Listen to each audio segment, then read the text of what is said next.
এই যে প্রবাসীরা, রেমিটেন্স যোদ্ধারা, যারা আমার ভাইয়েরা, এই যে বাংলাদেশের যেই কোনো ক্লান্তি লগ্নে তারা এসে দাঁড়ায়, প্রত্যেকটা ভালো কাজে আমার প্রবাসী ভাইয়েরা দাঁড়ায়। আজকে আমি একটা কথা বলতে চাই এই ভিডিওতে, আমি নিজেই প্রবাসে ছিলাম, আমি প্রবাসীদের কষ্ট এবং প্রবাসীদের শ্রম একদম কাছ থেকে আমি দেখেছি।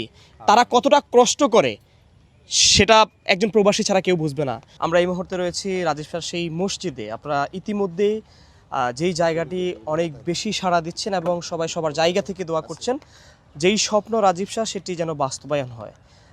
এখানে রাজীব শাহ এবং হুসাইন ভাই, এই দুজন ব্যক্তির জন্য স্পেসিফিকভাবে একজন ভাই মুকুল ভাই আমার কাছে 1200 টাকা পাঠাইছেন ওনাদের খাওয়ার জন্য। হ্যাঁ, যেহেতু আমি বলছি যে ওনাদের জন্য কি আসে না আসে প্রতিটা ভিডিওতে, কারণ এটা আপনার আমানত, আমি দিচ্ছি না না দিচ্ছি এগুলো সম্পূর্ণ প্রমাণ আমার থাকতে হবে। হ্যাঁ, আপনাদের দুজনের জন্য এটা খাওয়ার জন্য। হ্যাঁ, এটা হচ্ছে আগে আমি বুঝাই দিই, তারপর আরও কিছু কথা আছে আপনাদের সাথে।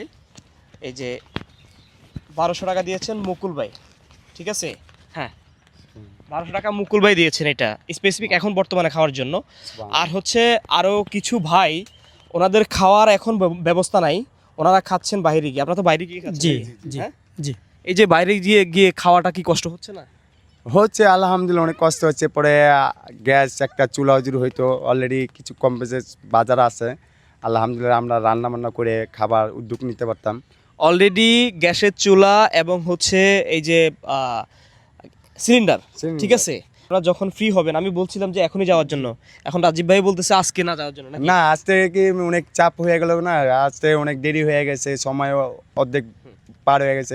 আবার অনেক মিডিয়ার ভাই আছে, আমার কথা আমি যদি চলে যাই, একটা মিডিয়ার ভাই যদি কষ্ট করে আসছে, যদি কষ্ট যদি চলে যাওয়ার কষ্ট বিফল না ভাই, এটা অনেক সময় চিন্তা ভাবনা করে তাদের জন্য আমি অনেক এখানে থাকতে হয় আমার। কেন অনেক মিডিয়ার ভাই আছে, অনেক ইউটিউব ভাইরা আছে, অনেক ভালো উদ্যোগেও আছে, যেটাই উদ্যোগ আসুক আমি চাই আমার এনে আসছে খালি হাতে না যায় ভাই, ওই উদ্যোগে আমার অনেক সময় এনে থাকতে হয়।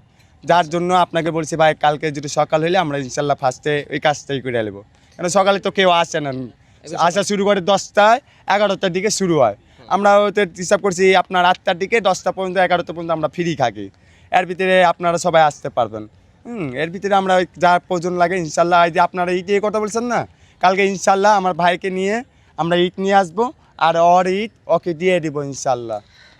এখানে হচ্ছে অনেক ভাই আমাকে বলছেন যে এখানে যদি কোনো বড় অনুদান লাগে অবশ্যই ওনাদেরকে জানানোর জন্য, কারণ আমি ফেন্ডিংয়ে রাখছি এই কারণেই, এই জায়গাটি এখন যে অবস্থাতে রয়েছে, এখানে ইট দিয়ে ওয়াল করে ওরকমভাবে করার মতো এখন সিচুয়েশন তৈরি হয়নি। এই জন্য বলছি ভাই, যখন লাগে আমি আপনাদেরকে জানাবো। এবং যারা আমার সাথে ইতিমধ্যেই যোগাযোগ করেছেন, তাদের মধ্য থেকে এই যে দুজনের, এটা আপনাদের দুজনের জন্য, ঠিক আছে?